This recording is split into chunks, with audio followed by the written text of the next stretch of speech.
Hi friends, இது கந்த சஷ்டி விரதம் டே 7 எடுத்த வீடியோ. டே 6 ஃபுல்லாக சாப்பிடாம தண்ணி மட்டும் குடிச்சு விரதம் இருந்ததில் காலையில் எழுந்திருக்கும் போது கொஞ்சம் வீக்காக இருந்தது. கிச்சனுக்கு போய் ஒரு 1/2 லிட்டர் தண்ணி எடுத்து மடமடன்னு குடித்ததுக்கப்புறம் கொஞ்சம் பரவாயில்லையா இருந்தது. ஒரு 10 மினிட்ஸ் லிவிங் ரூமில் ரெஸ்ட் எடுத்துகிட்டு அதுக்கப்புறம் கிச்சன் போயிட்டு லஞ்ச் அண்ட் பிரேக்ஃபாஸ்ட் ரெடி பண்ண ஆரம்பிச்சிட்டேன். அன்றைக்கி பாஸ்மதி ரைஸில் தேங்காய் சாதம் செய்யலான்னு சொல்லி பாஸ்மதி ரைஸ் தான் வேக வச்சுருந்தேன். சைட் பை சைட் தேங்காய் சாதத்துக்கும் வதக்கி விட்டுட்டு இருந்தேங்க. கடுகு, கடலைப்பருப்பு, காஞ்ச மிளகா, வேர்க்கடலை எல்லாம் சேர்த்து நல்லா வறுத்துட்டு அது கூடவே வெங்காயம், பச்சை மிளகாவும் சேர்த்து வதக்கிட்டு இருந்தேங்க. வெங்காயம் நல்லா வதங்கினதுக்கப்புறம் துருவின தேங்காயும் சேர்த்துட்டு நல்லா ஈரம் போகிற வரைக்கும் வதக்கிட்டேன். சாதம் வெந்து வடித்ததுக்கப்புறம் அதை இந்த வதக்கின இதில் சேர்த்துட்டு தேங்காய் சாதத்தை மிக்ஸ் பண்ணி வச்சுட்டேன். ஹஸ்பண்டோட ஒர்க் நேச்சர் பார்த்திங்கன்னா both physical and mental work பண்ணுற மாதிரி இருக்கும்.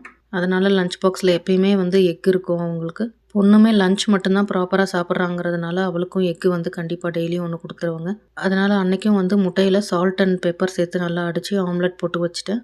கூடவே கொஞ்சம் ஸ்பைசியாக உருளைக்கிழங்கு பொரியல் சின்ன சின்னதாக கட் பண்ணி ஃப்ரை பண்ணி வச்சுருந்தேங்க.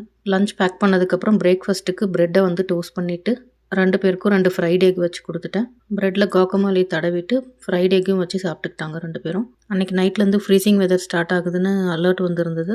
அதனால் செடியில் இருக்க தக்காளியெல்லாம் பறிச்சிடலாம் அப்படின்னு சொல்லிட்டு பழுத்தது பழுக்காதது எல்லாத்தையும் பறித்து எடுத்துகிட்டு வந்துட்டேன். இன்னுமே கொஞ்சம் காய் இருந்துச்சு, ஆனால் அவ்வளோ ஏர்லியாக பறிக்க வேண்டாம், எது நடந்தாலும் பார்த்துக்கலாம் அப்படின்னு சொல்லிட்டு கொஞ்சம் விட்டுட்டு வந்துட்டேன். கூடவே ஒரு 4 க்ரீன் பெல் பெப்பரும் இருந்ததுங்க, அதையும் பறித்து எடுத்துகிட்டு வந்துட்டேன். இந்த பெல் பெப்பர் வச்சு நான் யூஸ்வலாக வெஜ் பிரியாணி இல்லைனா சாலடில் ஆட் பண்ணிடுவேன். கடாய் பன்னீர் இல்லை கடாய் டோஃபு கூட ட்ரை பண்ணியிருக்கேங்க. வேறு என்ன டிஷ்ஷஸ் இது வச்சு பண்ணால் நல்லாயிருக்கும்னு கமெண்ட் பண்ணுங்கள்.